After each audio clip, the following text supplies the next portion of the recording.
Okay, it must be 7 o'clock on a Wednesday. Here we are at the March 5th Advisory and Finance Committee meeting of the Town of Plymouth at the Great Hall of Plymouth Hall in Plymouth, Massachusetts. We'll go right to the call of order and check in everybody on our committee, starting with Ms. Butler. I am here. Awesome. Thank you. Mr. Dunn. Here. Excellent. And Mr. Green. Here. Mr. Howard. Here. Mr. Lally. Here. Mr. Lawler. Here. Mr. Malaguti. Here. Ms. O'Connor. Mr. Pizarro. Here. Ms. Richards.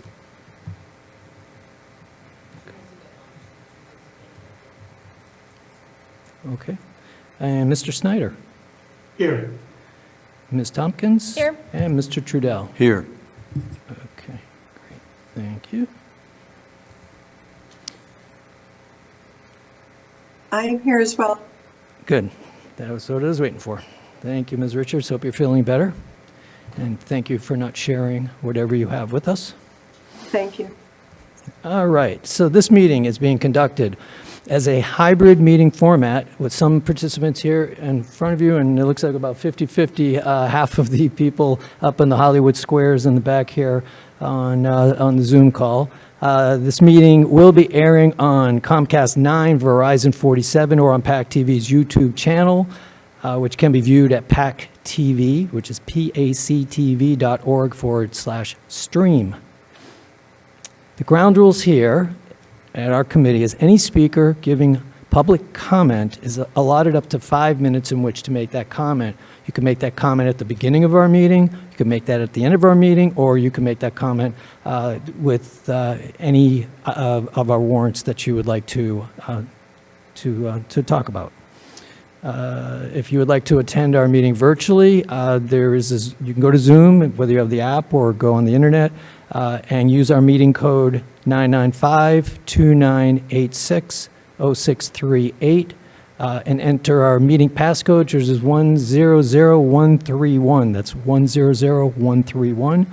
You could also join us by telephone if you don't have available access to Zoom, and you can just dial in. It's a 929-205-6099 phone number. And again, our meeting code is 995-2986-0638, and our meeting passcode is 100131. Do note, if you do call in, we will not see you. We'll just usually we see a phone number on the screen, so we will not be able to see you. The views of the members of this committee are their own opinions and do not necessarily reflect the views of the majority of the Advisory and Finance Committee. So having said that, would anybody like to start off with a public comment? Okay, okay, could you please approach and tell us your name and your address, sir?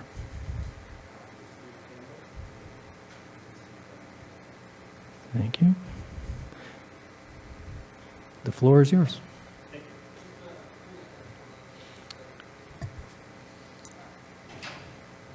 Is that working? Is the green light on? Thank you.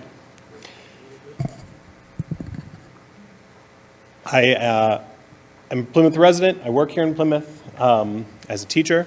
I am also a member of the Plymouth Public Library's Board of Trustees. And I'm here because of the recent decision by the Select Board to consider withdrawing Plymouth from the state law concerning guns in public buildings. The trustees have composed a letter asking the Select Board to reconsider its decision, and we'll send that to the Select Board. But on a personal note, I am also a parent, and the idea of bringing my son to story time at the library, where there are now, I guess, would be guns permitted. Armed citizens could come in, I guess, and plop down at story time in the library. That's a disturbing notion. The library is very careful to vet people who work in the children's room. Not only its employees, but even its volunteers have background checks. But that would seem moot if armed strangers could walk into the children's room without the library staff having any recourse to remove them if they did so. I would also note that legislation concerning guns works. A 2022 study in the Journal of Public Health showed that comparative neighborhoods of similar economic status and population density in states with more regulations, regardless of what those regulations were on guns, had lower incidence of gun-related violence. It's also the case that mass shootings are thankfully quite rare in America. There were 433 between 2001 and 2021. Of those 433, 12 were stopped by a bystander with a gun. The rest, the other 98%, were by police, the perpetrator themselves, guards, or unarmed bystanders. It is vanishingly rare for a citizen with a weapon to stop any kind of incident. On the other side of the coin, more guns tends to lead, not surprisingly, to more gun violence. The number one indicator for likelihood of being shot is having a gun in your household. It doubles the likelihood that you will be a victim of gun violence. So having more guns leads to more escalation, right? Something that could be a shouting match now becomes a homicide. So in short, I think that passing a law to make it harder for staff at public buildings like the library to remove armed individuals or have the police do so seems wrong-headed for a variety of reasons. Thank you. Okay, thank you, Mr. Campbell. Appreciate that. Okay, any further? Yes, sir.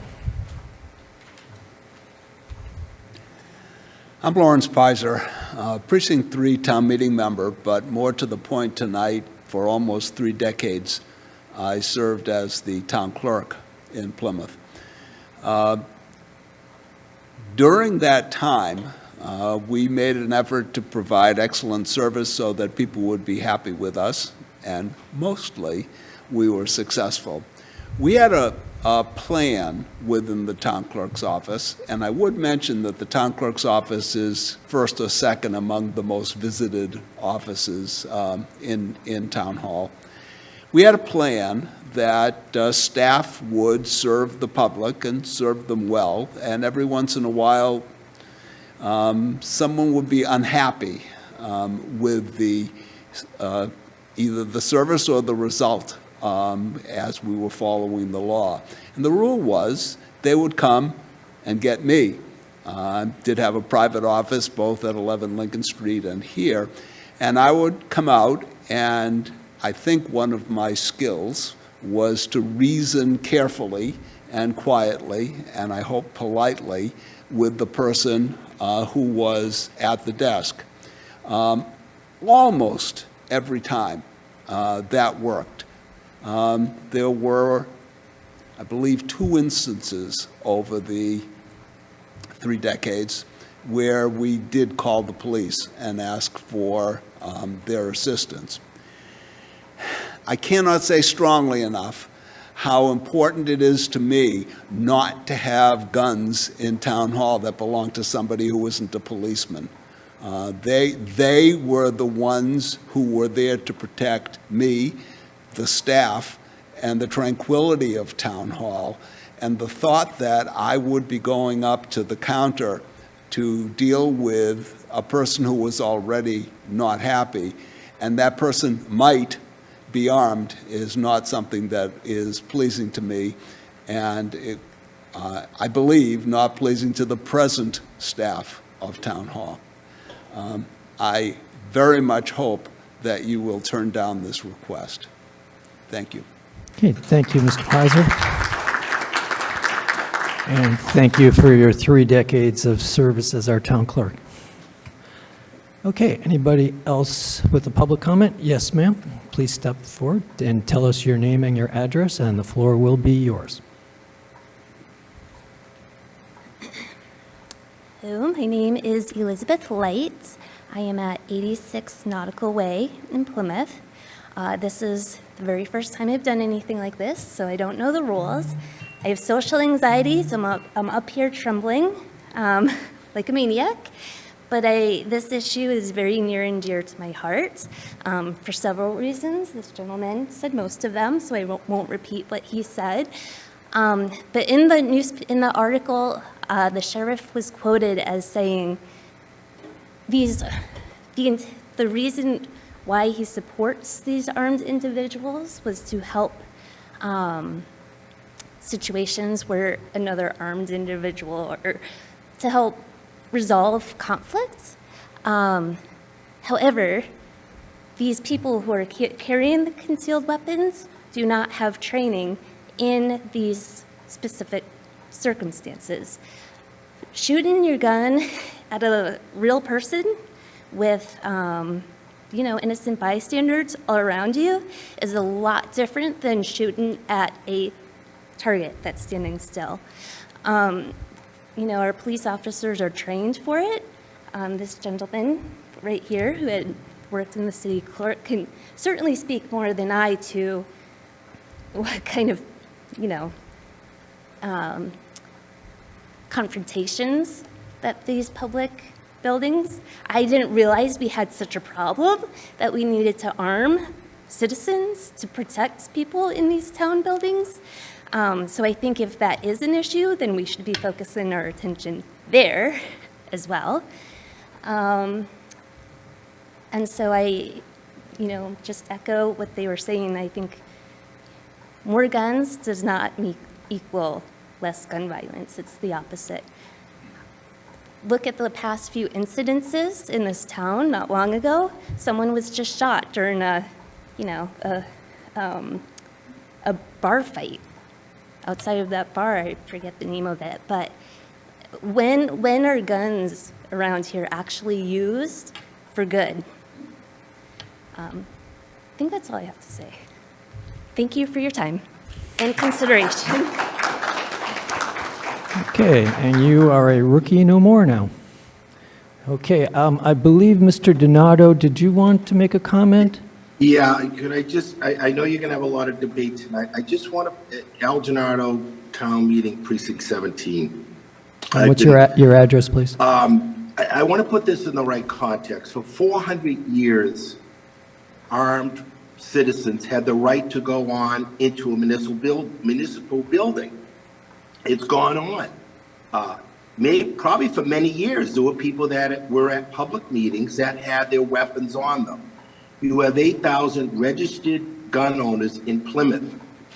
What the governor did arbitrarily on October 2nd is throw this upon all the municipalities. I'm sure this is going to go to the Supreme Court. Looming over this are the gun folks that have gathered, I think, 100,000 signatures to put this on the ballot. So the governor has rushed this through, which, to me, let the people decide. So this is not about arming, and I'm not for or against. I'm saying there's been misinformation the last week. It's not being proposed that we arm people. These folks have already been armed. They've probably been coming to your meetings for dozens of years, and they quietly go home. There could be, and I'm not saying there are, employees that are carrying for personal reasons. There could be business owners, gas station owners that carry weapons. I have 2 businesses. Some businesses carry a weapon. They may have to go in town hall to conduct business. So I really think we need to put this in the right context. We'll have further debate later, but we need to understand this is restoring the right that goes back to 1620. That's gone on forever. That's why this is needed. So putting it on the right. Thank you, Mr. Chairman. And thank you, Mr. Donato. Always a pleasure having you chime in. Any other public comment? Yes, ma'am. Please step to the podium and give us your name and your address. Carol Jankowski, 7 Prince Street, Precinct 1. I really didn't plan on speaking. I had a few thoughts, but the prior speakers really made all of the points that I was going to make. but I'd like to respond in part to Mr. Donato's comments. The reason why the state enacted this was for the purposes to increase, it's called gun safety laws, right? Gun safety legislation. I know that his point is accurate and that it dates all the way back to 1620, but unfortunately, we are in times right now when what 2 or 3 or 4 years ago might have been a very reasonable conversation now becomes volatile, 0 to 10. It's unbelievable what's happening. People don't know how to speak civilly and kindly to one another. We have seen these kind of terrible situations repeatedly. The young woman that spoke before me mentioned the incident that we're all aware of. What was a minor traffic, and that was described by the police department, a minor traffic situation turned into a deadly encounter where one person's dead and 2 families are destroyed. I urge you to vote against Article 12. Keep me safe. I want to be safer. I want my family and my friends to be safer when they walk into town hall to conduct business or into the library to check out books. Thank you.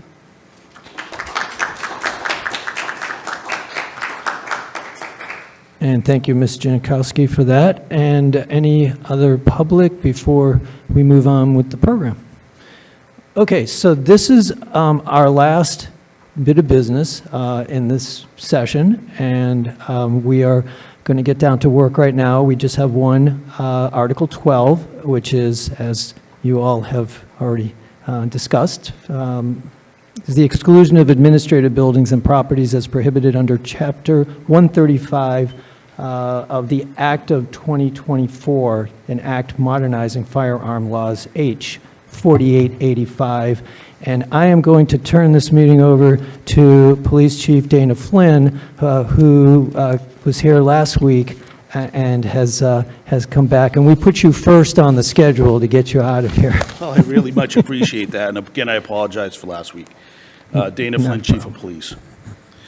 So, we're here to talk about Article 12. Article 12 was brought to you because of recent changes in the Massachusetts gun laws. One of the changes that took effect is they redefined prohibited areas to carry firearms.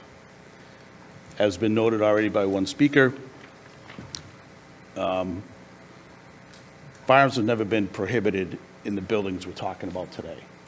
Up until the passage of this law, they have always been permitted, or they've never been prohibited by any board in the town of Plymouth. Any Board of Selectmen, town meeting has never brought it up, nor has any citizen. It wasn't until the time of the passage of this law that it came to light. So when I looked at this law, I had a couple of concerns. One of them was the safety and security of the municipal buildings. By the passage of this law, to me, in my profession, they have now designated all municipal buildings as soft targets.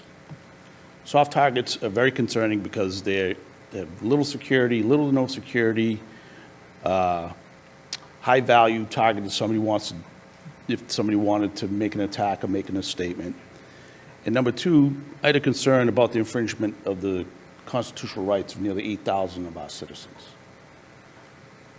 Also, there was a provision in the law that the legislature was kind enough to put in there to allow the municipalities to opt out of this law if they wish to do so. So with those concerns, I brought to the Board of Selectmen, talked about the safety and security of the buildings, talked about the rights of our citizens, and I also brought up the option to bring it before town meeting to opt out of it. So that's how we got here today. My safety and security concerns, number one, constitutional rights of our citizens, number two. And I'm going to leave it up to the voters to decide what they want to do.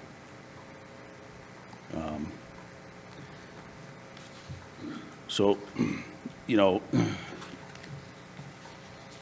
over the past several weeks, I've been questioned numerous times regarding the rights of a segment of our community due to other governmental policy changes, okay? And to me, this issue is no different. I, as well as all town officials, the members of this committee, town meeting members, Board of Selectmen, we've all raised an oath to uphold the laws of the Commonwealth of Massachusetts, as well as the Constitution of the United States and the Commonwealth. So to me, this is not only a matter of security, but also have a concern about the restrictions that are going to be imposed upon our citizens of that right to protect themselves. So that's it. Okay, thank you, Chief Flynn. And yes, I will get to everybody on our committee. I'm sure there's going to be a lot of discussion, so please be patient. And I saw Ms. Tompkins' hand up first, so this is questioning for Chief Flynn, and then I'll go to Ms. Richards, and then over here to Mr. Lawler, and we'll just ask away. Thank you. Thank you for your presentation. I just have 3 questions for you. So the first is, we just put in metal detectors at Memorial Hall, and I want to know where we stand on that situation. A yes vote on this article would say that a gun is allowed in this building, but then we have the metal detectors, so can you speak to what you do in that situation? What do I do? Or what is the protocol? If there's metal detectors, are they still allowed in? Do they have to lock it in their vehicle? Well, it depends on the policy of the, whomever has charge of the building. Mr. Goldberg has charge of Memorial Hall. He sets the policy and the rules. Thank you. Can you inform us of the current emergency training that staff members at all municipal buildings undergo? How often do they have active shooter drills or things of that nature? And is it for all town buildings, all town staff in those buildings? So in regards to each particular building, you would have to talk to whoever's, I would refer you that question to the assistant town manager. We do have drills at the high schools, all the schools in town that we've been proactive in for a number of years. We have not yet been asked to perform any such drills in any other building. Interesting. Thank you. Take that back, except for Memorial Hall. We're planning one for Memorial Hall. Okay, you're planning that. Okay. Yeah. Thank you. And so that includes the library that has not been under discussion, or okay. No. And then last question I have right now is, can you tell us about existing emergency button protocol? If that's not public knowledge, that's fine. But I wanted to offer that where I work, we utilize red dot services, so anyone in that building has an app on their phone. If any person is in distress or there's an emergency, anyone can click that button. It then gets directed to 3 main people who can then sound the alarm for an emergency. So if you're able to speak to that. I'd rather not. Thank you. That's all. Okay, thank you, Ms. Tompkins. And so Ms. Richards, then Mr. Lawler, and I see you waving. I got you, Gail. Mr. Snyder, and then Ms. Butler. Hi, thank you very much, and excuse my voice. Chief Flynn, thank you very much for coming tonight and defending this. My question is, how are we to assume that our 8,000 licensed gun owners in Plymouth are actually not going to use their weapons to do harm? How am I to be sure that they're not going to use their weapons to do harm? Yeah. Is that? I can't be sure. All I can assure you is that they've been vetted according to the statutes, and once they pass that process, they are issued a license to carry. Okay. And I hope you don't take my questions as being condescending, but in my very short Googling search, I did find a whole slew of concealed handgun permit holder offenses and actually mass shooter offenses. one in 2019 where 12 people were shot and killed by a concealed handgun permit holder. And that was in a Virginia Beach Municipal Center. So when we give somebody a license to carry a gun, we're assuming that they're going to use that gun in a responsible manner. But in the same respect, we give somebody a license to drive a vehicle, and we're assuming that they're going to drive that vehicle in a responsible manner. I don't think either one is going to happen 100% of the time. So that's just my question and my comment.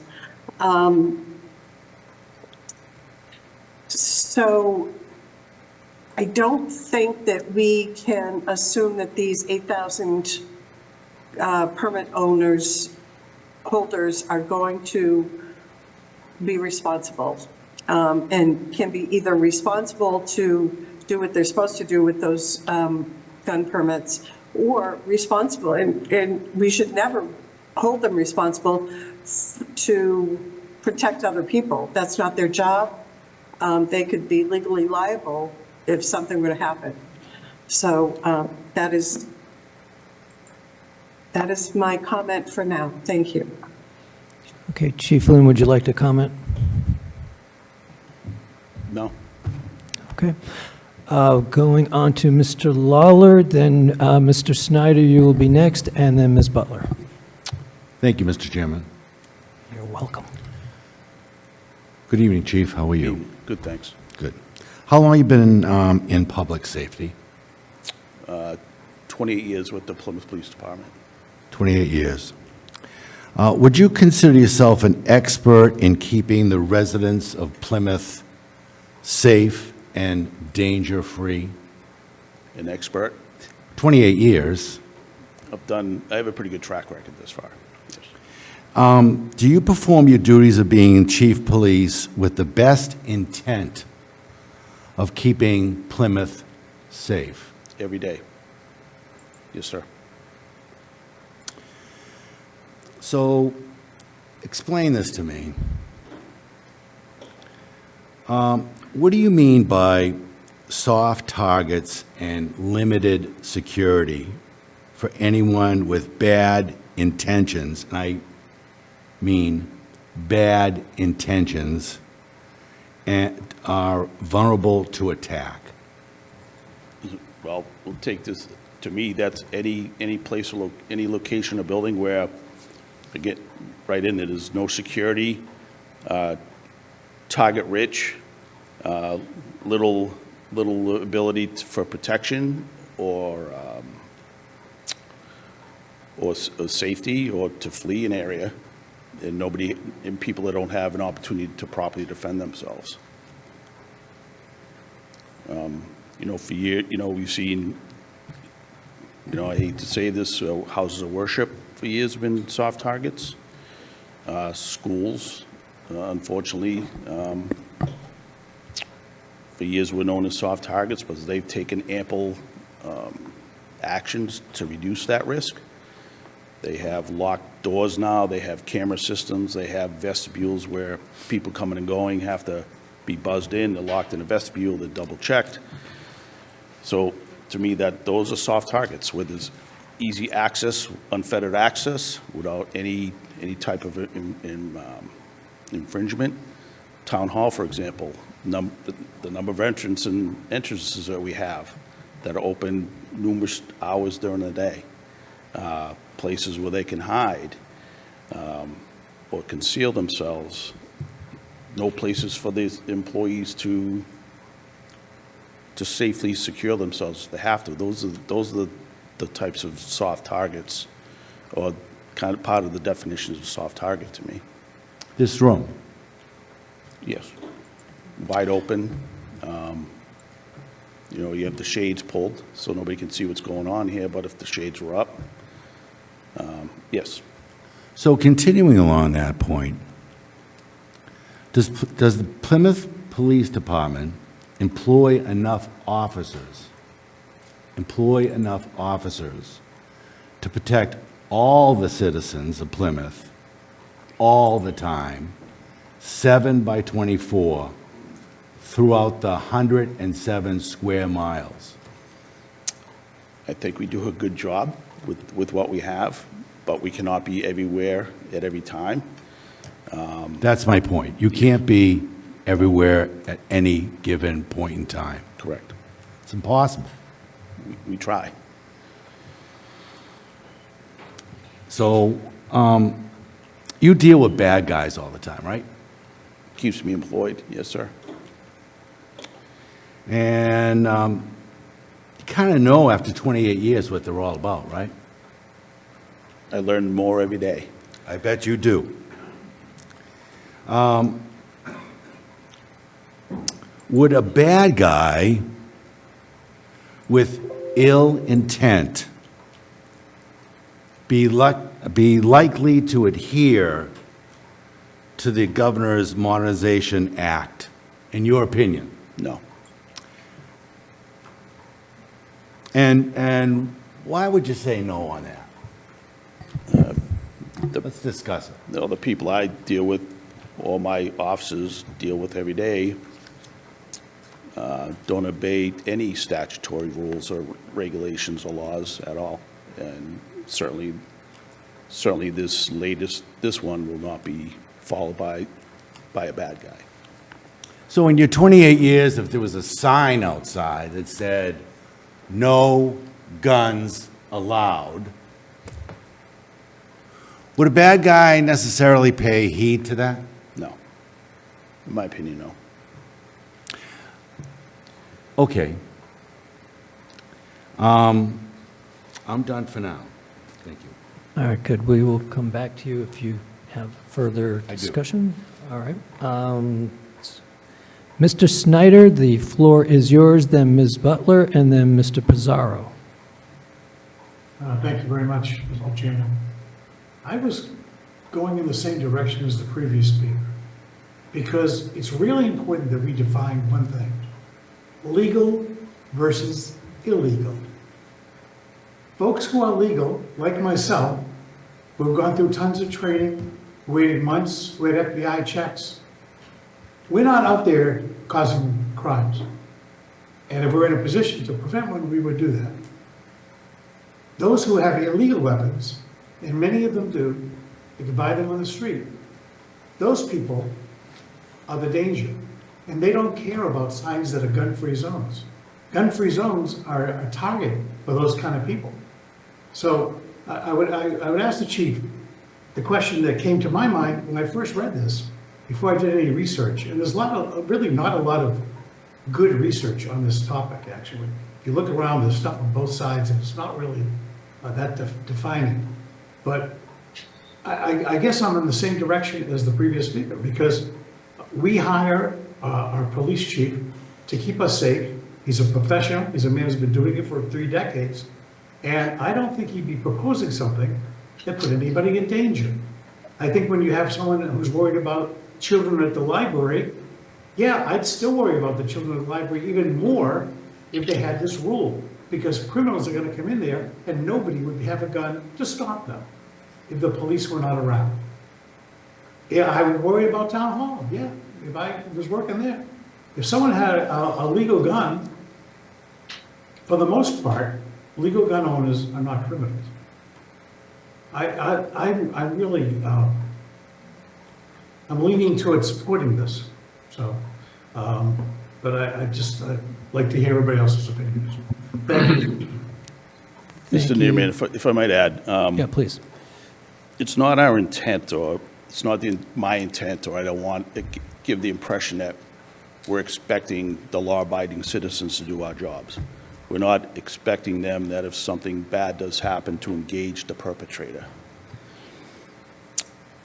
When I speak about the infringement upon their rights, it's their rights, number one, to protect themselves from harm, protect themselves or exercise the protections provided to them under the Constitution. So we're not expecting people to, the last meeting I had, they would talk of vigilantism or gun battles in hallways. We're not asking anybody to do our job for us, or if they're uncomfortable engaging somebody.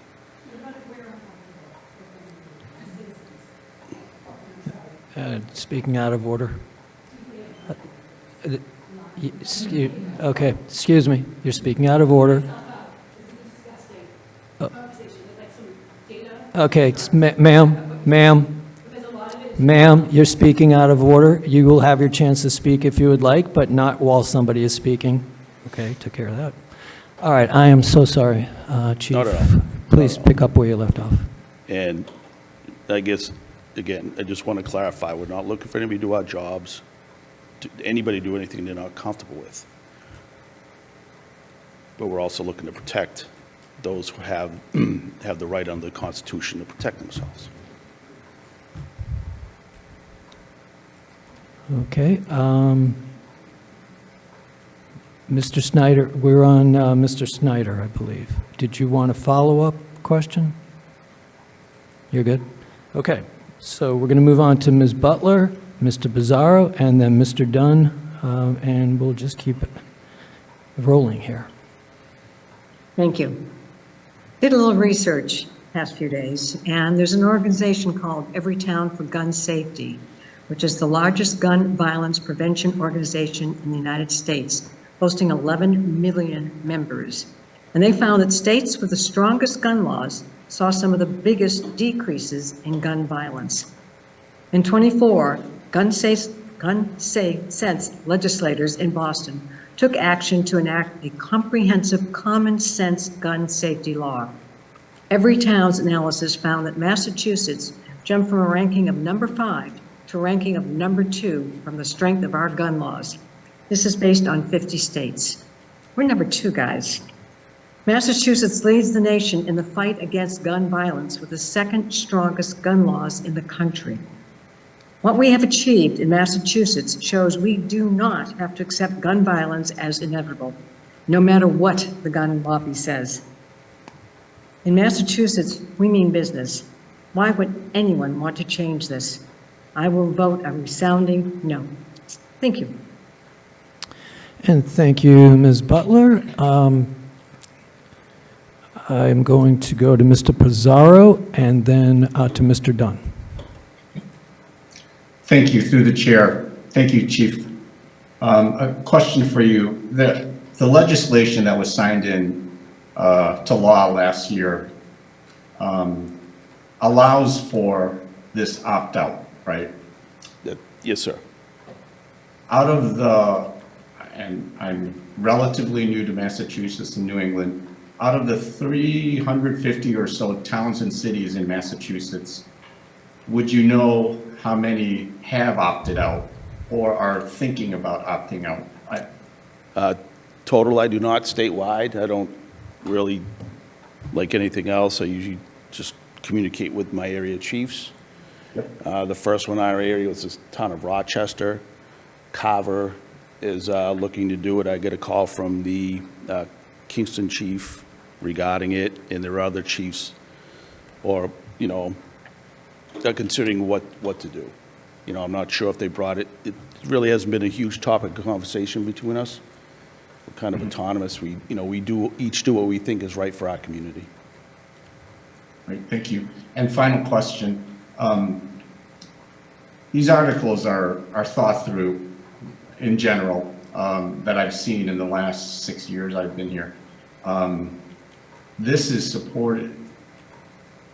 You know, you report to the town manager, is that correct? Correct.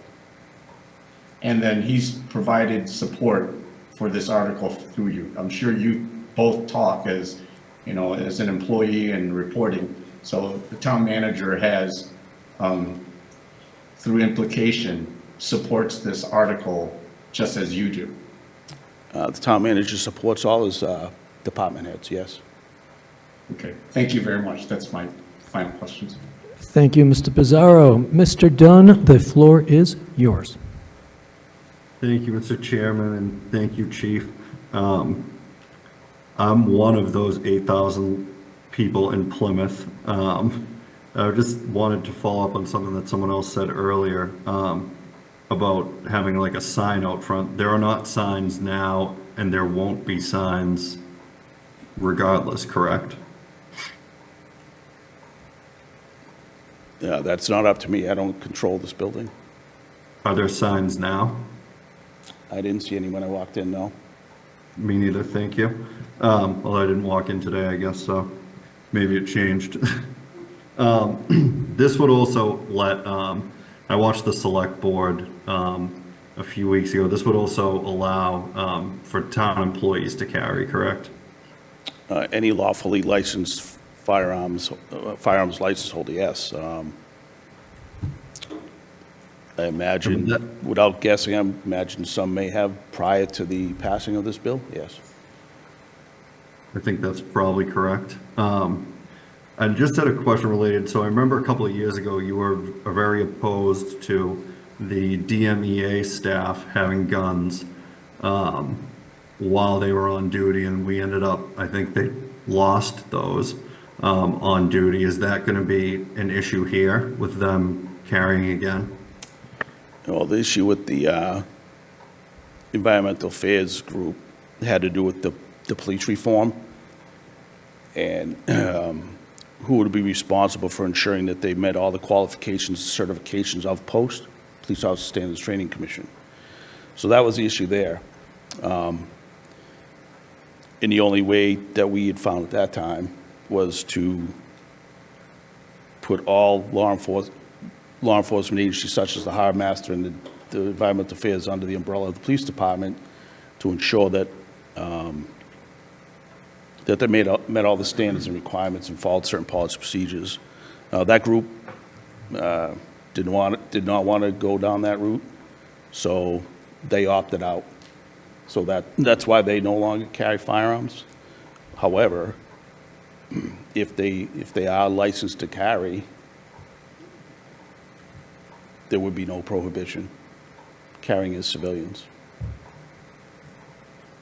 Would you see them then doing the license checks on hunters and things that we had asked them to do previously?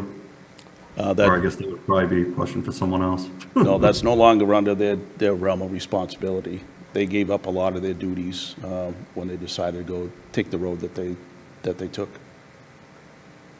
Thank you. Okay, thank you, Mr. Dunn. Ms. Richards, you have the floor. Thanks so much. Chief, were you aware that the Massachusetts Chiefs of Police Association endorsed this law? Well, I don't want to get into the politics of the Massachusetts Police Association, but that was the executive board. I was just curious if you were aware that they endorsed it. The executive board, yes. Thank I'm not going to speak for the entire membership. you. Okay, and Mr. Green, the floor is yours. Thank you, Mr. Chair. Thank you, Chief. Just wanted to reconnect on pepper spray. I'm not super familiar with the law, and I think it might have changed in the past, but if somebody brought pepper spray into this building, would that be a violation under the current rule set? No. Okay. No, this is specific to firearms. Gotcha. Not, I think it was ammunition that pepper spray is qualified as, or is that? I'm sorry? No, Forget it, yeah. The clock. Now I get it. Yeah. No, there'll be no prohibition regarding pepper spray. Okay. And then my other question, maybe just for general knowledge, and full disclosure, I have a license to carry, but I was curious if you could just explain what the process was that somebody would have to go through to obtain a license to carry in this town. I know background checks, et cetera. I met with the chief of police when I got mine in Braintree, so Right. if you could just elaborate on that, I think that'd be helpful. Yeah, so starts with making an appointment with our firearms licensing clerk. You fill out an application, submit your fee, because everybody has to get a fee nowadays for everything. It consists of a local state and federal background check, Department of Mental Health check. every check that we can run, criminal background, what we call as a Q5, any previous self-harm issues, whole gamut. We approve or deny based upon the reports back to us. Those reports get sent to the state. Those are reviewed at the state level. Sometimes they get kicked back for questions. Other times, the checks that we do are sufficient and the licenses are issued. Fingerprints are taken. They're put in the FBI database for what we call the III, which is the national index for criminal offenses. So it's quite a background check. They are required to take a firearm safety course. One provision of the new law, which they never had to do before, was kind of an option. It's a live firing portion, which I appreciate that change in the law. So that part of the law has not taken effect yet because there's still some administrative issues that the state has to deal with. But yeah, so it's a certified training, complete background check, pretty much is what hiring police officers go through, except for we don't go to neighbors' houses or do home visits and stuff like that. Thank you very much. Okay, thank you, Mr. Green. I will take public comment after we're done questioning, please. Mr. Trudell, the floor is yours, and then I'll go to Mr. Lawler. Thank you, Mr. Chairman. Chief, I have a couple questions, but a little background. When I do the gentleman's comment about town hall, I have never met a nicer bunch of people in this town hall in my life. They are pleasant. They try and answer your questions. They're really, really nice people. I can't imagine getting on the wrong side, but that's beside the point. For the record, I'm one of those 8,000. Okay. And I lived in a small town, and in order to get a pistol permit, it required an act of God. My employer, my neighbors, everything. Months. You had a file. Probably 10 people in the town. I keep it up to date. End of that conversation. At one point, I was going in and out of the Registry of Deeds in Berkshire County and some of it in Hampton County. And in every one of them, except one or two, they were in the same building as a court. So they had their magnometers, they had their hand things, and then they x-rayed whatever, your handbag, briefcase, whatever. Every one of them. To go to the Registry of Deeds, I had to go through that same safety line as somebody going up to court. I always thought that was strange because Registry of Deeds. However, with that in mind comes this question. Town Hall is wide open. I think you touched on it before. I think there are 3 entrances to this town hall. When these things go into effect, my feeling is eventually you would be required to have the same kind of safety features as they do at the court, which means there would only be one entrance and one egress. Is that correct? Well, that would be, if the Board of Selectmen or the Select Board opted for that, it'd be totally up to them what kind of security measures they want to add to the building, if they would add any. But for just thinking off the top of my head, if you're talking costs associated with it, the common sense thing would be one entrance and one exit. Last question, if I could.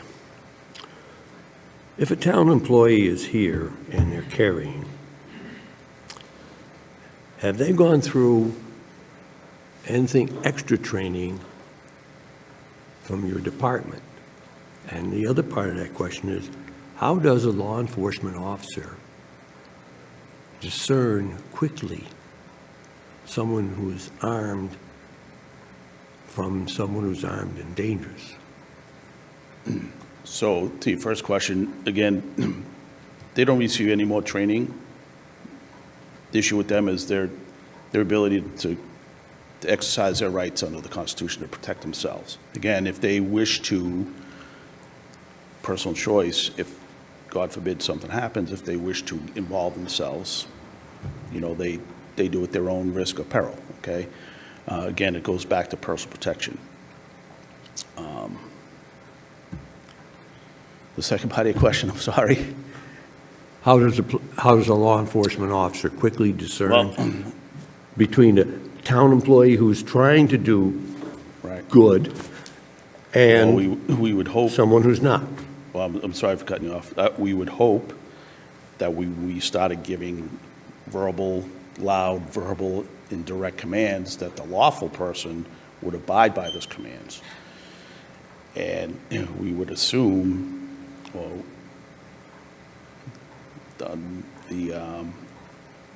the bad guy, if you would not abide by those commands. So that would, God forbid, if any of my officers find themselves in that position, that would be our hope. Follow our directions, that's all we ask. Thank you, Chief. Okay, thank you for that, Mr. Trudell. Mr. Lawler, the floor is back to you. Oh, I'm sorry, I did not see your hand. Mr. Malaguti, the floor is yours. Thank you. Mr. Lawler, if you want, you can finish up yours and then I'll, certainly, thank you. So, thank you for coming in today for this topic. So the first question I have is with the background checks and the training that's done to actually get your concealed carry, is there also mental health checks that are done after that as well too, like maybe like a certain number of years after, in case anything of a life event happens that may cause a different trigger or an emotional state of a person than originally? So every renewal process, they go through the same reapplication process.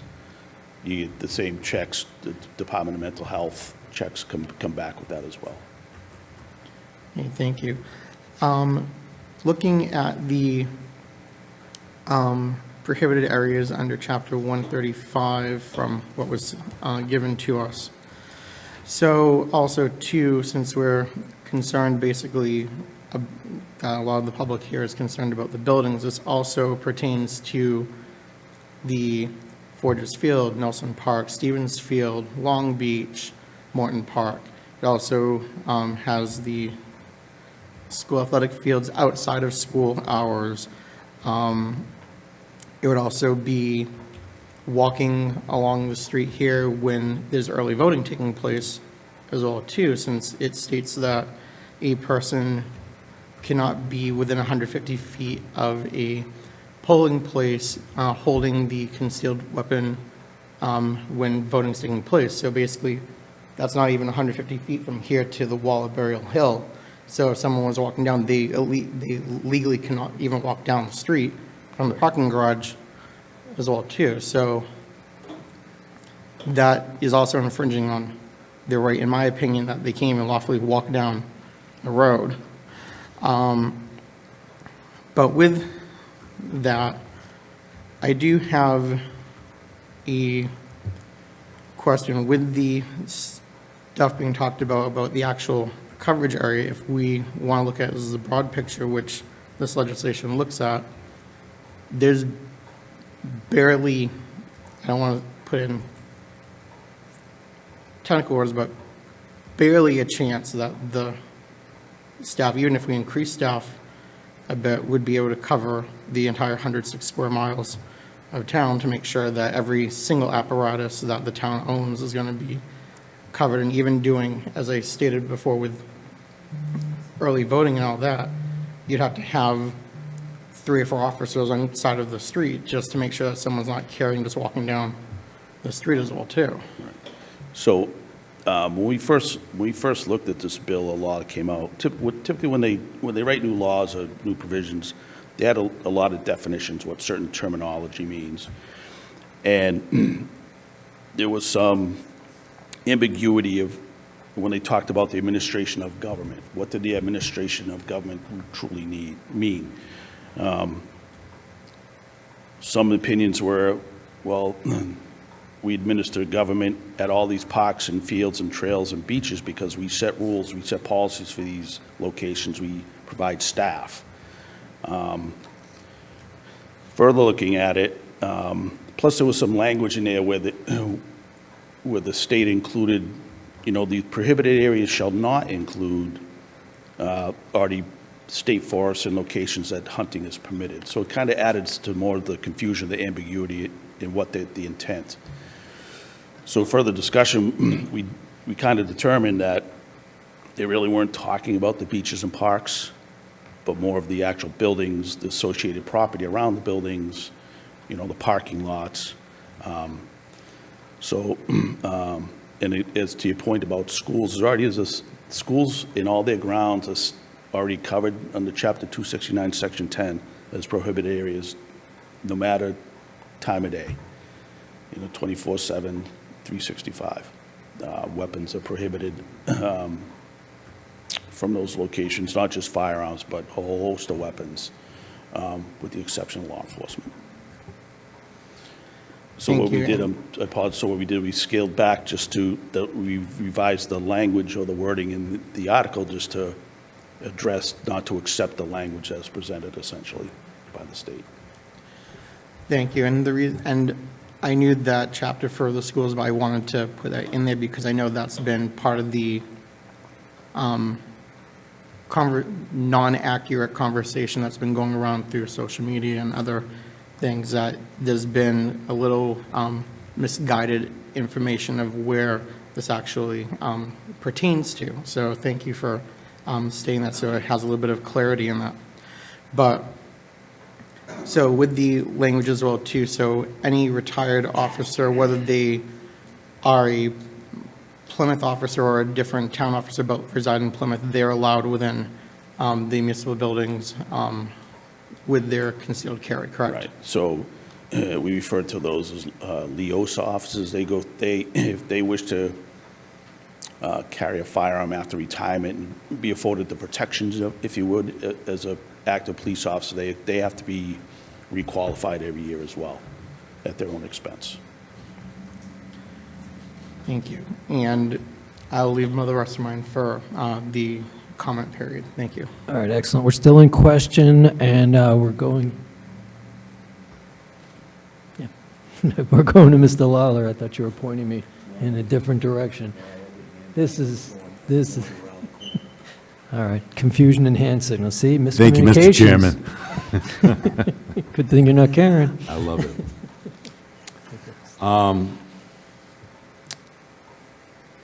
Chief Flynn, I want to throw a statement at you. I just want you to react to it open-mindedly, put some thought to it.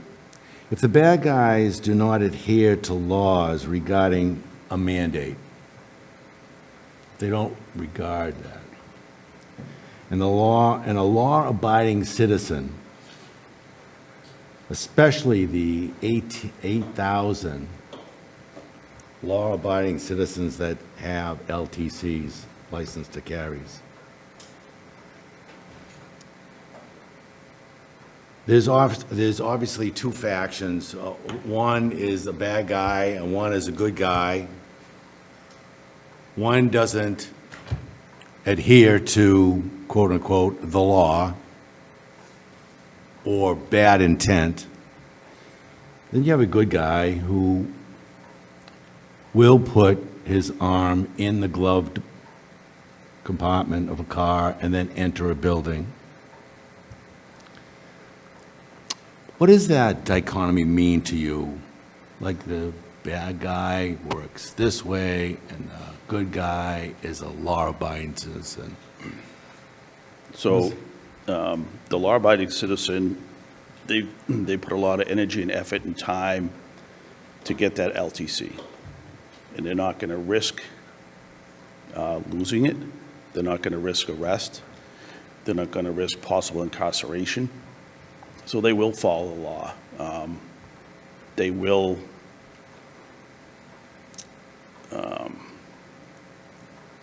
give up their rights to protect themselves to follow the law. Yeah, they do. And that's a problem in the fact that they give up their right of their own protection, their right to carry, because they do adhere to the law. Let's discuss peace of mind by allowing lawful licensed individuals that have training to carry firearms in and on town property. That was a statement that you made. Question to you, Chief.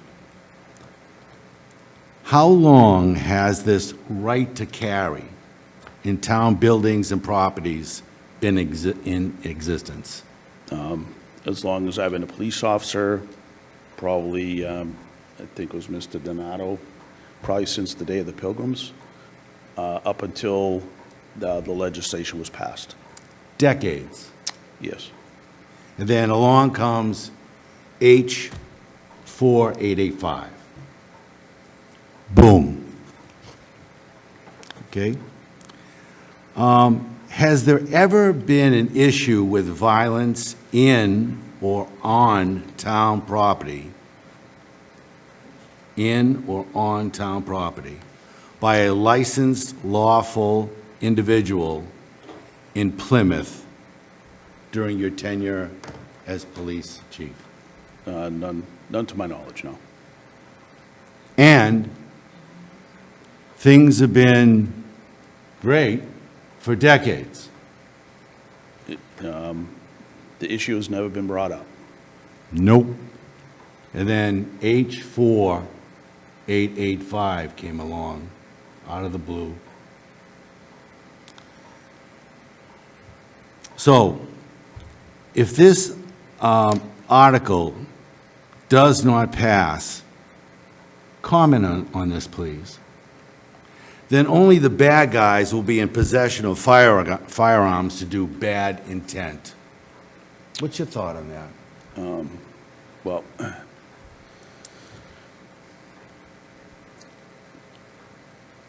I don't want to make a blanket statement, you know.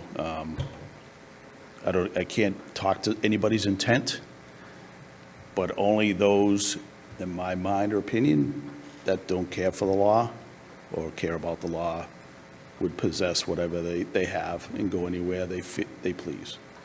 The lawful licensed person, again, as I said, would forgo their right to protect themselves for that period of time to conduct whatever business they had to conduct in whatever municipal building that they were in.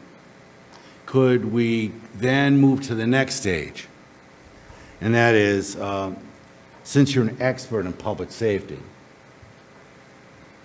would public safety at that point be in jeopardy?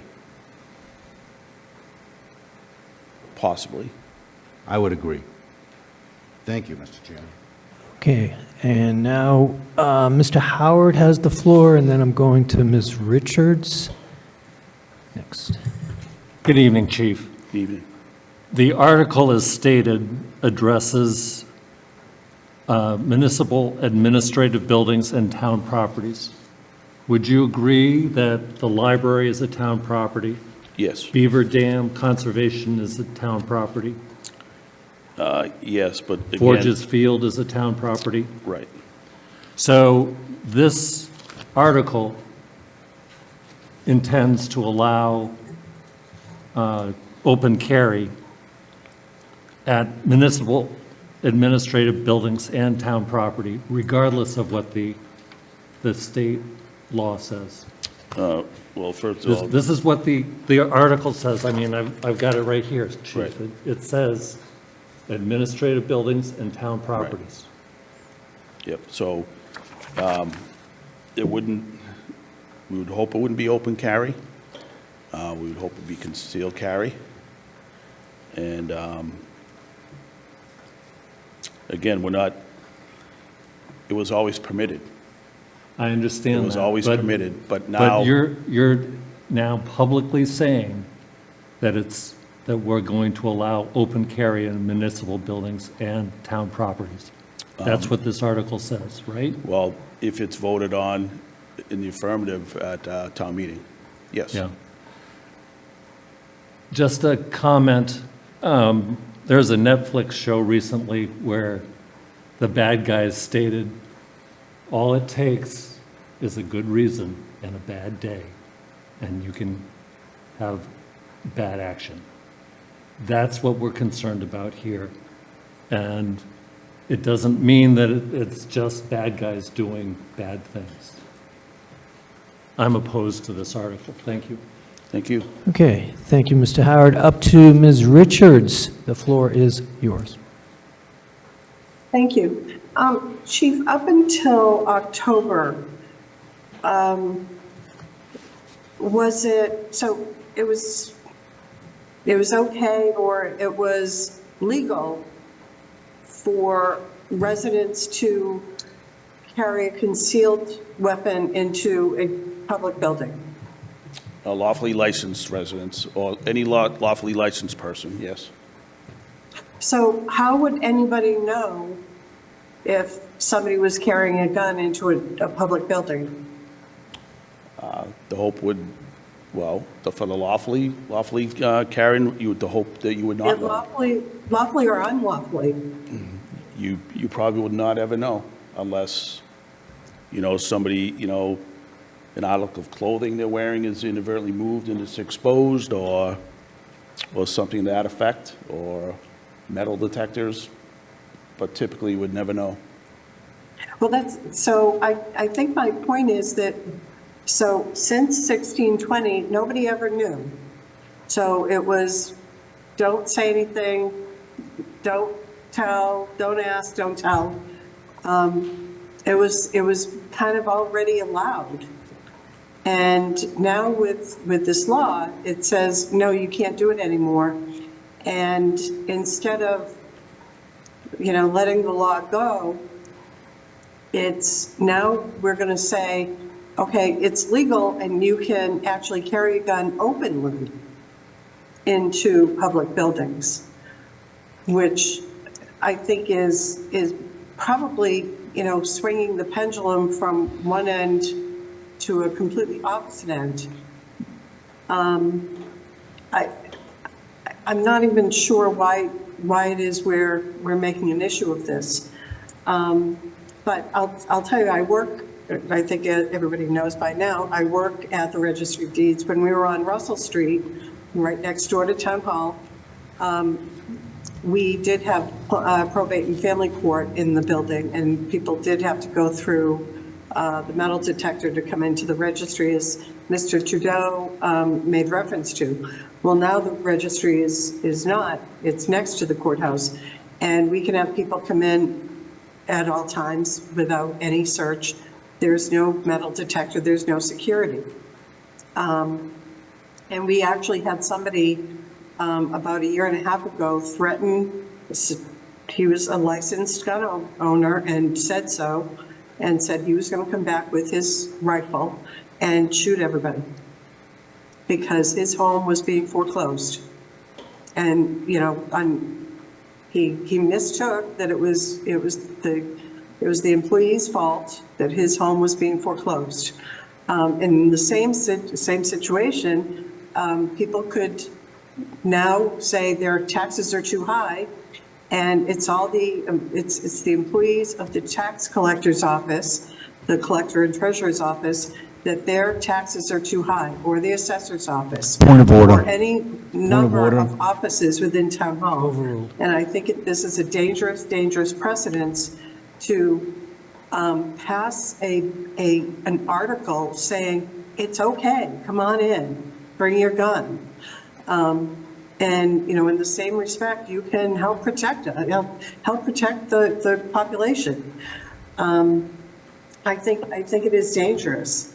And in my, again, searching, August 23rd, 2023, a retired member, sergeant of the Ventura Police Department, was angry during an $8 spaghetti night special at the local bar, and he shot 4 people. Or 3 people, and then he too was shot. And that is somebody who not only had a license to carry, he had training. He was a retired sergeant of the police department. He took an oath to protect the public. How can we say that it's okay for people to bring weapons into public buildings or public places? So that is a question. Thank you. Okay, Chief, if you want to respond to that, you're not required to. I didn't know if there was a question in there.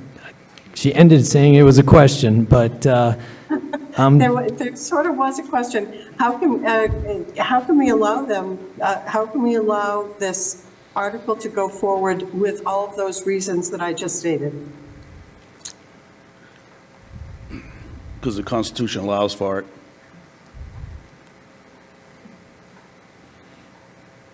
It allowed for a lot of things that were then, it allowed for no voting for women, and we repealed that.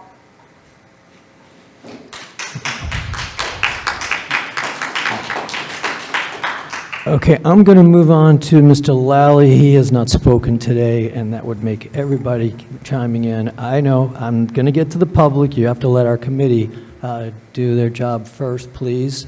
And I will allow you, after Mr. Lally, to have one final wrap-up comment. Thank you. In question. Thank you. Yes.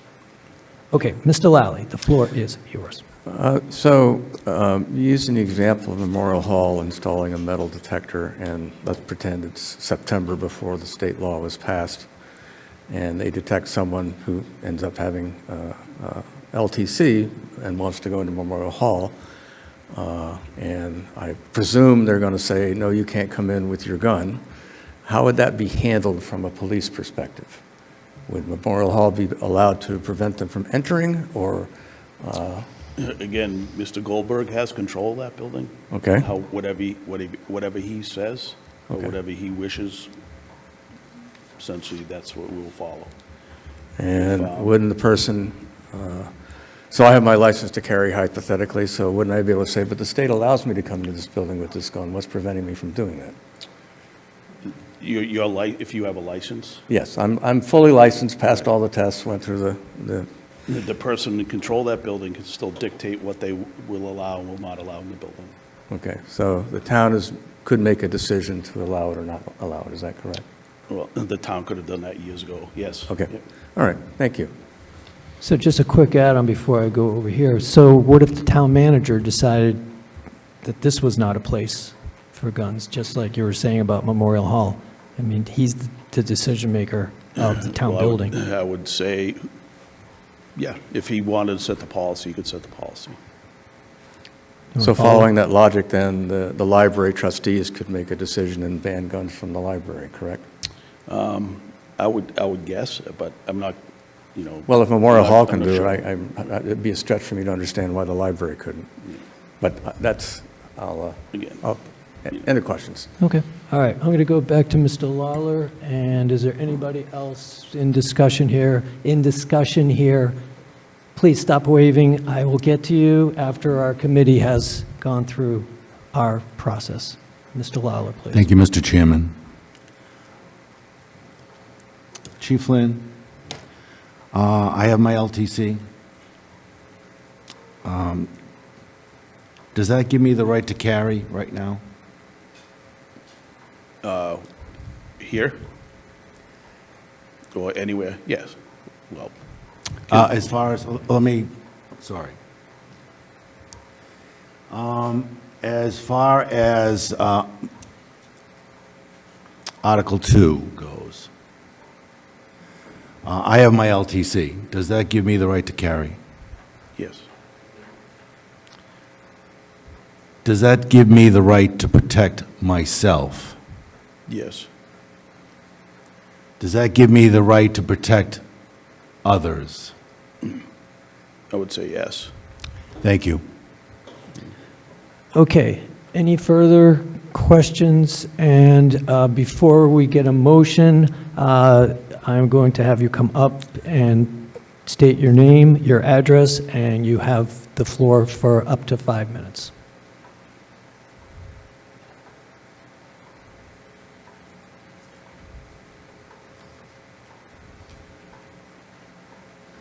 My name is Kathy Cahill. I live at 26 Bayview Ave.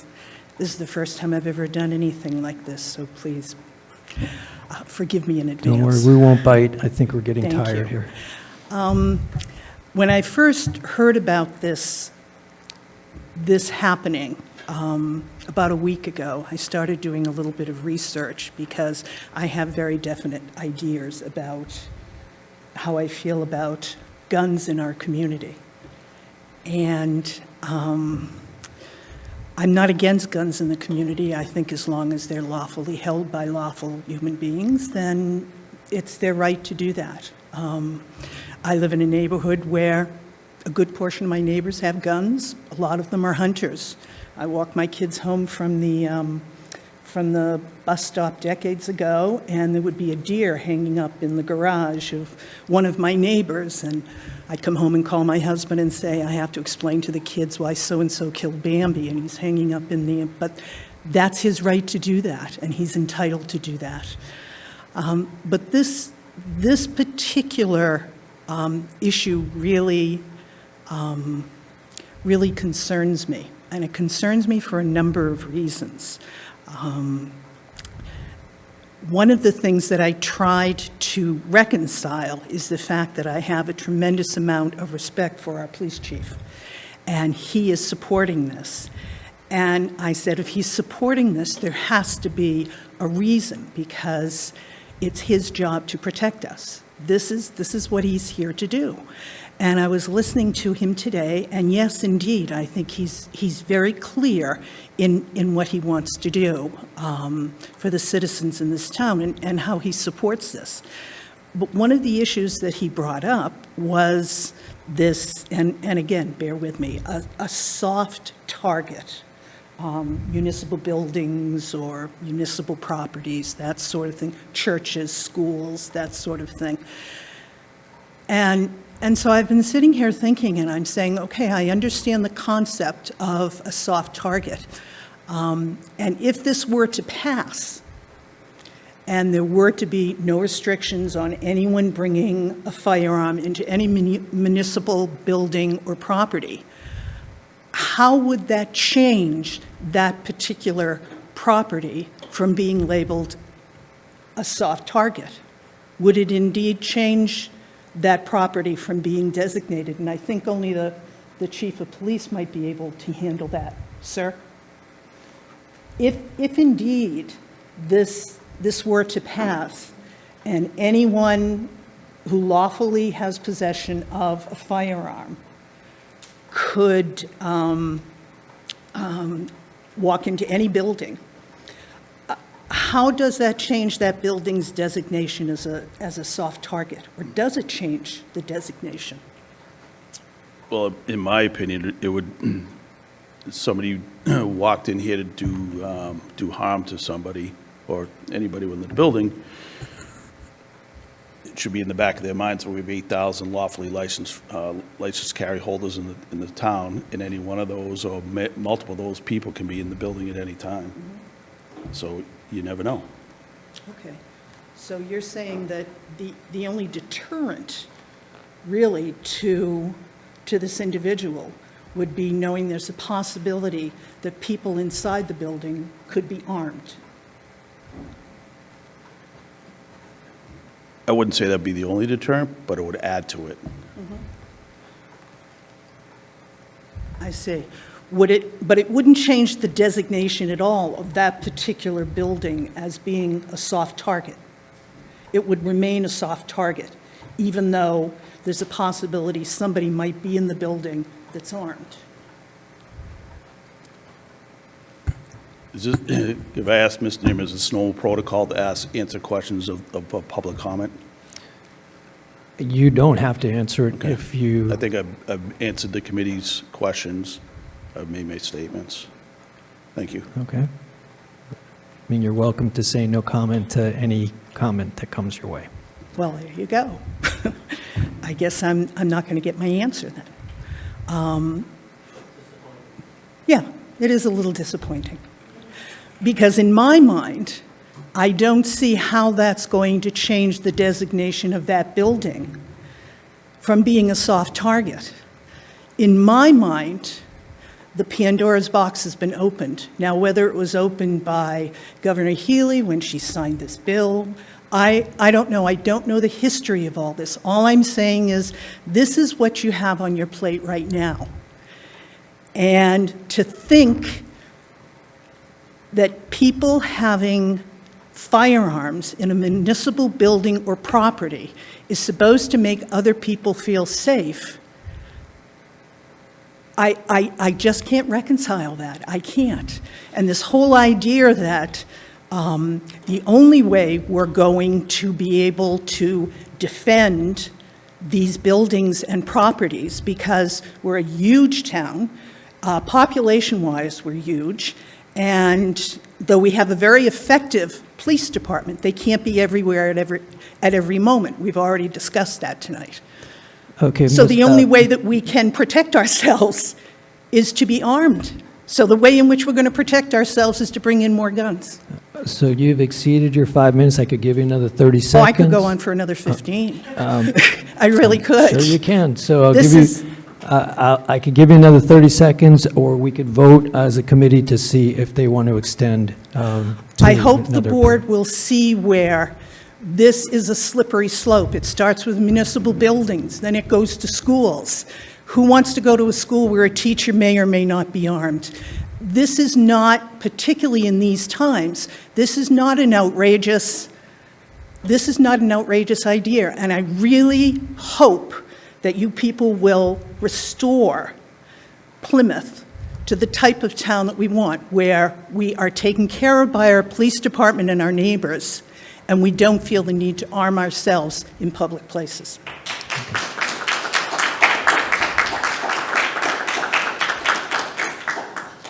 Okay, I see, is there anybody else in the audience here? I do want to call on Ms. Jan Blanchard. You have been patient with your digital hand.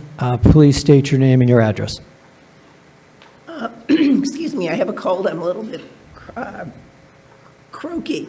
Jan Blanchard, Russell Mills Road, Precinct 18.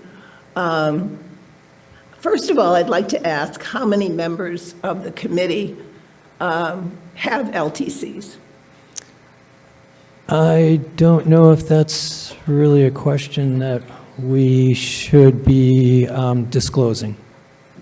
Well, people did disclose, the ones that some of them just. Okay, so then you know those members. Okay. I think I think we have a chance in Plymouth right now to make ourselves safer. And I think if we miss that chance, then we're going to be sorry in the future. Guns don't belong in any town building and or on any town property. They just don't, as far as public safety is concerned. And I totally agree with Ms. Butler and the research that she cited, that Massachusetts is safer because we have safe gun laws. Thank you. Okay, thank you. And we have a caller, and for full disclosure, and this is by no means a setup, this is my wife who has called in. And Melanie, the floor is yours. Thank you, Mr. Chairman. My name is Melanie Nierman. I reside at 39 Hatherley Rise, Plymouth, precinct 15. I'll try to be as articulate as I can. I think that the thing that comes to my mind when I think about concealed carry and open carry and law-abiding versus non-law-abiding is that if it's concealed, then the law-abiding person will keep it concealed, regardless of where they are. And if it's open, then at least if I'm in a municipality or whatever, I'm working there, and for instance, somebody comes in and it's concealed, but they're carrying it openly, and I can see it. I feel like at least it gives me some indication that they're not a law-abiding citizen, and maybe my life is in danger. If that makes any sense. So that's all I have to say. Thank you. Okay, thank you for that comment. And any other public before, okay, would you like to come up and again identify yourself, your name and address? And the floor will be yours, and then I will go up to Ms. Richards. It's Elizabeth Light. I'm at 86 Nautical Way, Plymouth. Real quick, I just want to clarify, by us opposing this, it does not mean we're trying to take your guns. We're not against the Second Amendment, right? And that just irks my chain when people say anything against gun legislation is trying to take your guns away. That's not what we're trying to do. This bill, Mr. Lawler, didn't just boop out of nowhere. It is something that has been progressive over the last few years based on data of the gun violence in this country compared to our peer countries. And, evolution is the willingness to change to survive. So, yes, we had this Second Amendment right back when we weren't killing each other for cutting us off in the middle of the highway. Times have changed, and it's about time that we change with it. So, my son needs to do his homework. I have to go. Please make the right decision. Okay, thank you for that. And Ms. Richards, are you planning to make a motion to approve special town meeting Article 12, or are you furthering the discussion? I The am questions. absolutely making a motion to move Article 12. All right, thank you. And Ms. Butler, would you kindly second the motion?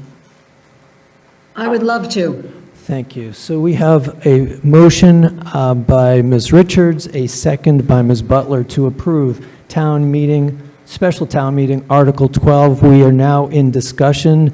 This is not a public forum for us. This is for our committee to discuss before we vote. And I will go to Ms. Tompkins for the first comment.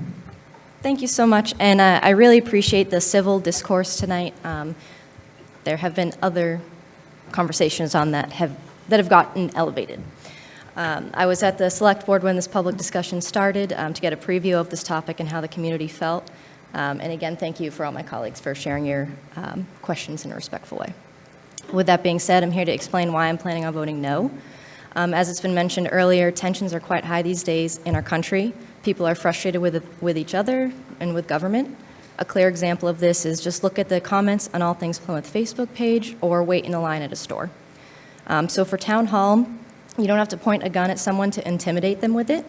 You can also do it unintentionally as well. For the people who get angry at town hall staff because of their water bill or taxes or anything else, they can show they're caring without even realizing it and intimidate staff. The library is a safe zone and nearly always has children there. There's a reason guns are not allowed in schools. Why are libraries not treated in the same way? Trails. Hunting is already allowed on town-owned open space unless it is designated as a park, like Nelson Park or Morton Park. I don't see the need for a gun at a splash pad, and I don't see the benefit of allowing concealed guns in public parks with plenty of children around. It's well documented that more guns does not mean more safety. It's statistically less safe. I am not saying gun owners are not responsible people. I'm saying for us to rely on a bystander without extensive combat or police training to not make matters worse in an active shooter situation, to not put people in greater danger, and to not interfere with the police response, I don't believe that is the right call. If this matters much to you, please reach out to your town meeting representative, which you can find that on the town website. Find out what precinct you are and who represents you in town. You can call them or write them a letter. They have the final vote on April 5th. So please make sure you let your representative know how you feel on the subject. Thank you. Thank you, Ms. Tompkins. And to further that, we are not the final answer. That would be town meeting. So I encourage you all to come to town meeting, come prepared with your questions, and that's where the real voting comes. We just make recommendations. The town meeting reps put it on the slate. So thank you for that. Any other discussions? I'm going to go to Mr. Snyder and then over to Ms. Richards. Thank you, Mr. Chairman. Voting no may make you feel really good. But is it going to keep us safe? Absolutely not. Only screening at the door with metal detectors at all our buildings would actually do that. Criminals don't care about laws. Before October 2nd, when Maura Healey took away some constitutional rights from Massachusetts legal gun owners, guns were allowed in all our buildings, and we never had an incident. Police chief just confirmed that. There's no incidents at all. So the only difference here is that the constitutional rights being taken from 8,000 residents. That's the only difference. Criminals can still do whatever they want to do. And that's my point. I know it's an unpopular one, but I'm going to be voting yes. Okay, thank you, Mr. Snyder. And Ms. Richards, the floor is now yours.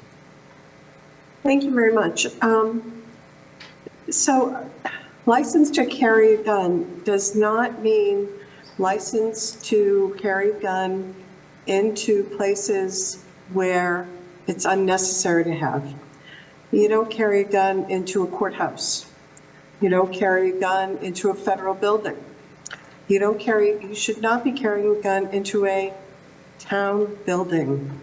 So if you don't carry it into a federal building, you shouldn't be carrying it into a town building. The same is true for both. You shouldn't be carrying it into a hospital. So there are many places where throughout the country, other states have passed laws where those places, hospitals, churches, you're not allowed to carry your gun into. You're not being stripped away of your rights to carry. My son has a license to carry a weapon. He would no sooner carry it into a hospital or a public building or a federal building or any of those places. That is not the intention of what he has it for. He has it to protect himself. He is a doctor. He's a doctor of pharmacology. And that is the reason he has it. He does not have it so that he can walk around the streets of Plymouth or walk around the streets of where he lives and, say, hey, I've got a license to carry a weapon and I can do whatever I want. It's unnecessary. And when you're going into town hall to get your beach sticker and you don't have you can't carry your gun in there, I don't think we're stripping away your right. I don't feel that it's a big stripping away your right to your Second Amendment right. You're just getting a beach sticker. Keep the employees there safe by not bringing your gun in there. I will be voting no on this. And kudos to Ms. Tompkins for all of your information. I urge all of the residents in Plymouth, contact your town meeting reps. That is not done enough. And really get out there, call them, write to them, email them. Thanks so much. Thank you, Ms. Richards. Any other? Mr. Malaguti and then Mr. Lally. Thank you. So I come from this as the grandson of a former police officer, so I know my guns from his actual work and have been comfortable around them. I'm not a gun person. I don't particularly like guns, but I respect them and I respect the constitutionality of them as well too, as stated by a few of my colleagues and some of the audience members. My concern is not just with the constitutionality, because that's hearsay back and forth. My concern is basically, how is the enforcement going to be done on this, if any at all? And if there is enforcement required, would this also be constituted as an unfunded mandate as well too, based upon the actual language of the law? With the respect, I think that a lot of this, granted, has a lot of heated discussion back and forth, and so be it, it needs to. But I also think, too, a lot of this has also been a lot hypersensitilization as well, too, not just from social media, but from different bias reporting, and also just opinionated, whether it's fact-based or not. This is a very hot topic, not just here, but across the entire globe, not just within this article. I am voting yes on this. I think that this needs, we're not stating that the militia is going to come in and help save Plymouth, nor are we actually stating that we're expecting every single person to check everyone else to make sure they have firearms, because that violates personal space as well too. I think that with the passage of this law, it has given the perceived safety factor, but also I feel it's also given the perceived less safe factor as well too, based upon the arguments that we've been respectively bantering back and forth. While this law has come at a time when not just this country, but as this world has gone through different paradigm shifts regardless of personal views, I think it's one that needs to have a step back and look at a lot further, especially with this law being challenged, I believe, as well too, at the Mass Supreme Court, and possibly at the U.S. Supreme Court, dictated by the outcome of judges and defendants. I think it's not just the job of this board, well, this committee, to act on this, but I think it's a time that not just us, but every single individual needs to look at what is truly their rationale for either side of the argument. If it's for personal safety, is it perceived safety? Is it just their uncomfortableness with guns? Is it their freedoms? Is it anything like that? I think we're looking at this at the tip of the iceberg for this. And I can be part of it. I'm standing my belief on here as a committee that I think that this law that has gone in has made the perception of us having more fear and less safety, and that's why I'm voting yes for opting out of this. Thank you. Okay, thank you, Mr. Malaguti. And Mr. Lally, the floor is yours. Got the right button. Thank you. So I know that every time I get on a commercial airliner, I give up my constitutional right to defend and protect myself and carry a weapon, because that's just part of the drill of getting on a commercial airliner these days. It didn't used to be that way, but after so many incidents, and it seems, in my opinion, for whatever that's worth, to have been fairly effective in stopping incidents on airplanes involving guns and passengers and crew. The other thing that bothers me is that we're not dealing, I keep going back to what's the problem we're trying to solve. So people have brought up security in town hall, people have brought up security in the library. At some point we even talked about security in schools. Schools have taken steps to make themselves less soft, but they are still soft targets. Regardless of which way the vote goes at town meeting, let alone tonight, it's not going to change the real fundamental issues about safety at town hall or safety at the public library. There are particular steps that you need to take to harden a target, or in other words, make it less soft. And if the public library has concerns about security there, then perhaps they need to explore security is about hardening that building and perhaps metal detectors and things like that, so there's at least an early warning when those things happen. Does that make the library inviting? I agree that it doesn't, and it's a wonderful place, as many libraries are. But this isn't going to solve what to me is the fundamental issue about if we're concerned about security in these buildings, then this doesn't do it one way or the other. Now, I note that things have been going along just fine, and it reared its ugly head in October. And now we've got this question to decide, and quite frankly, I still don't know how I'm going to vote.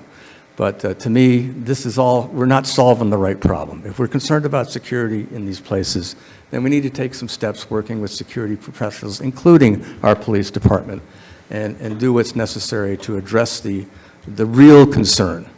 And that's why I'm really struggling with how to vote on this one. Thank you.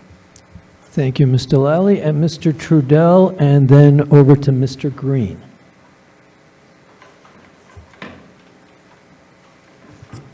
Thank you, Mr. Chairman. Just a comment.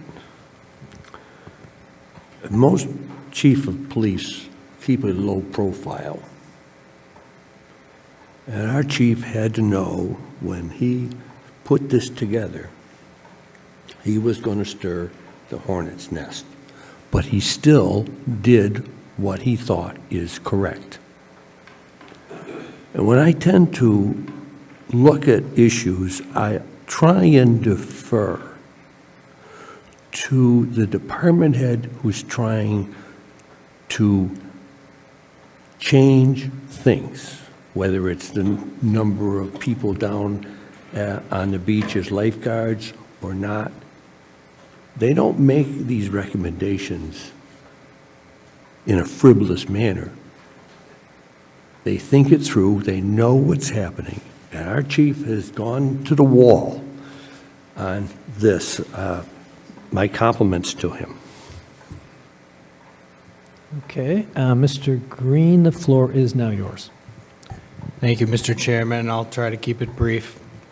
I think that if Chief Flynn thought this was a horrible idea that would turn Town Hall into a shooting gallery, he wouldn't be up here for 2 hours speaking to the merits of this amendment. He could have done nothing. I trust his expertise as the leader of the police department in this town. He knows a lot more about public safety than I ever will. I think it's prudent to move this question to town meeting so that town meeting can decide yay or nay. If the outcome is 20 votes yes, 140 no, then so be it, but at least they got the opportunity to weigh in on it. So it's a very tough question. I'll certainly admit that. I think we've had a very polite debate here, so I appreciate that as well. But I will be supporting it on the merits that I just mentioned. Thanks. Okay, thank you, Mr. Green, and Mr. Lawler, the floor is yours. Thank you, Mr. Chairman. My last two colleagues that have spoken have kind of taken the wind out of my sails. But I asked the chief several questions about his integrity, his thoughts on safety. I believe he is an expert at safety. I believe he's really has the intentions of keeping Plymouth safe. He has gone out in the line. He has. He's gone right in the face of danger of the evil H4885, which is a state law, and he's coming right up against it. And there must be a reason. And that being said, with that type of commitment and my trust in the police chief's judgment, he has the best intentions for the townspeople. He knows what's going on. He understands the issues. He understands. I asked him directly, tell me about bad guys. What is their intent? Clearly, he's an expert in intent of bad guys. A law is not going to stop a bad guy from doing harm to us. He knows what he's doing. I trust the chief. This is not, again, about feelings of fear of not knowing. It's knowing what the chief is all about. So I will be voting yes on this. Thank you, Mr. Chairman. Okay, any further, Mr. Howard, the floor is yours. With all respect to the chief, he was asked to bring this article forward by his boss, the town manager, and as described at the select board meeting. It's up to us representing the town citizenry, and it's up to town meeting to make the final decision on whether or not to support Article 12. In Plymouth, we spend a lot of money to make space, open space. I was recently at the Capel Pinnacle Preserve talking to one of the neighbors there, and she said, well, we ran into a bunch of guys carrying guns and they told us we better leave. Wow. Is this what's come of our open space? If we now say it's okay to carry guns, whether you're hunting or not, on town properties, is that what we want as citizenry? It's up to all of us to decide. And for tonight, I'm voting no. And thank you, Mr. Howard. Any further discussion? Okay, Ms. Richards, the floor is yours. Thank you. I'm just going to make one last point. So I think when we contemplate this, we want to contemplate this from the position of the town employees, who are the ones that are going to be on the front lines. And if I were them, which I kind of am, but I'm on the county end, I would, and I'm going to recommend to them that they require several things: security, bulletproof glass. So those are the things that they're going to have to require, and they're going to have to require in their contracts. And I would suggest that this is going to cost the town a lot of money to protect against those, quote, good guys who are coming in with their open, with their guns to town hall to buy their beach sticker or pay their taxes, and there'll be the angry people who are paying their taxes. So I would suggest to those town employees who are now going to be fearful that they contact their stewards and require the town make concessions and make alterations to protect them. Thank Okay, you. thank you, Ms. Richards. Mr. Dunn, the floor is yours. Thank you, Mr. Chairman. I appreciate all the debate tonight, all the questions, all the discourse. I think this is a weird situation because it has been legal for so long, and was recently outlawed. I think my issue with it, and with us doing it this way, and we don't have any other way to do it, this is what the governor signed, and so this is our recourse to opt out. But I think if we didn't propose this, if the chief hadn't proposed this, I don't think most people would know whether it's legal or not to do this. I think that the way this was handled is what publicized it, and I think it's really a shame the way that this was brought forward. And if it wasn't brought forward, no one would even know this. So we're having this discussion and basically advertising open season, or whatever you want to say, and it was completely unnecessary. We didn't have to be one of the guinea pigs to try to be the first towns to do this. Unfortunately, we're in this position, and this is public regardless. But I wish that it hadn't happened this way. I'm going to vote no. Okay, thank you for that comment, Mr. Dunn.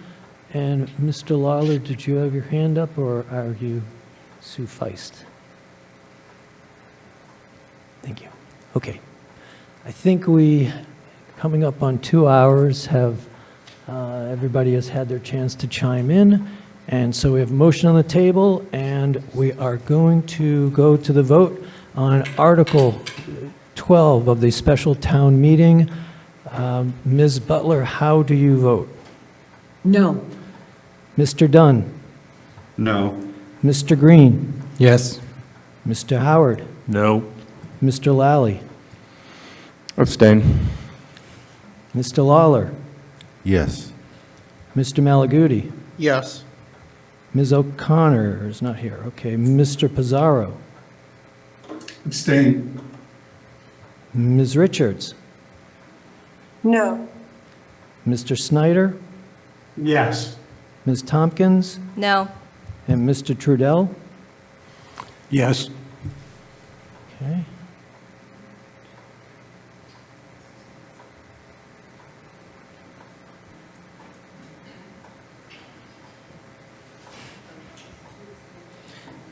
Looks like 5, 5, and 2, right? Is that what you had?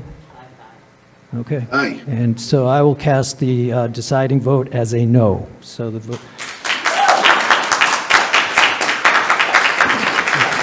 Okay, thank you all for being here.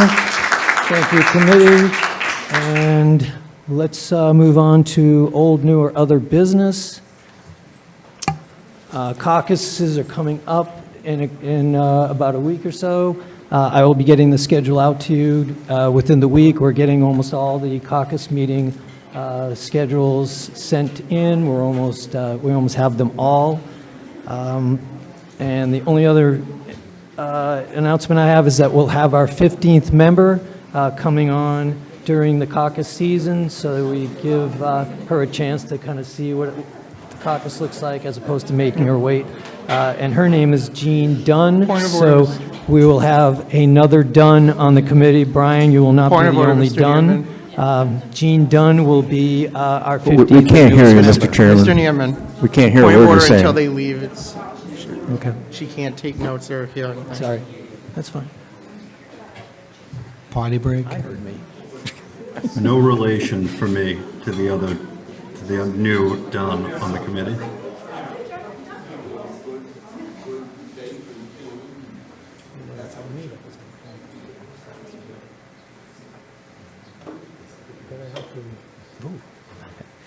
I came in the midst there, and I leave with this one. Come on. All right, so going back. Mr. Chairman, did you say there's another Dunn coming in? Yes, I did. Wait a minute, is this nepotism? I want to know, I can only handle one Dunn. One and done. One and done. Yes, her name is Jeannie Dunn. She works for the town of Kingston and has a lot of experience in enterprise funds and wastewater, and I think she will be an excellent addition to this committee. So looking forward to bringing her on during the caucus season. So if you're matched up with her, you'll know she's on our committee. She's not a stranger, and definitely help her as she gets to know how the caucus works. The other announcement that I had was that I have almost all of the precinct caucus meetings, and I will be putting out the schedule for everybody. So I am not a doodle bug or scatter whatever person. I don't even know what those are called. I prefer to just put out the schedule. If there's a conflict, let me know, and I'll swap you with somebody else. It's worked pretty well in the past, and I have a feeling it will work well. This way I don't have to ask you guys for all your availability, which is a pain in the butt for everybody. So, any other old, new, or other business? Mr. Green? Maybe to lighten the mood a little bit, but for all the hubbub about the clock does not have the right time. So after all that, it says it's 7:15. I have to say, I'm very happy to not be listening to the clock. Oh, God. And somebody was talking about the pendulum swinging, and then it got me focused on the clock. I was fine until that comment. Oh, well. Okay. Any other old, new, and other business? I think the public comment, there are a couple of people on the Zoom. Would you like to make a public comment? Raise your hand. If not, we will seek a motion to conclude this session. Okay, hearing and seeing no public comment. Mr. Lally, would you like to propose a motion that we adjourn for the night? Certainly, I move we adjourn. Well, thank you so much. And let's see, how about Ms. Tompkins? Because we haven't heard from you until this meeting, and it was a joy to hear your voice. So how about if you second that motion? Seconded. Thank you so much. We've got a first from Mr. Lally, a second from Ms. Tompkins to adjourn for the night. Any discussion? Okay, let's go through the roll. Ms. Butler? Yes. Mr. Dunn? Yes. Mr. Green? Yes. Mr. Howard? Yes. Mr. Lally? Yes. Mr. Lawler? Yes. Mr. Malaguti? Yes. Mr. Bizzarro? Yes. Ms. Richards? Yes. Mr. Snyder? Yes. Ms. Tompkins? Yes. Mr. Trudell? Yes. And it is unanimous. We are adjourned at 8:56 p.m. on Wednesday, the 5th of March. Good job, everybody. Good night, everybody. Thanks, Great everyone. play. Good night.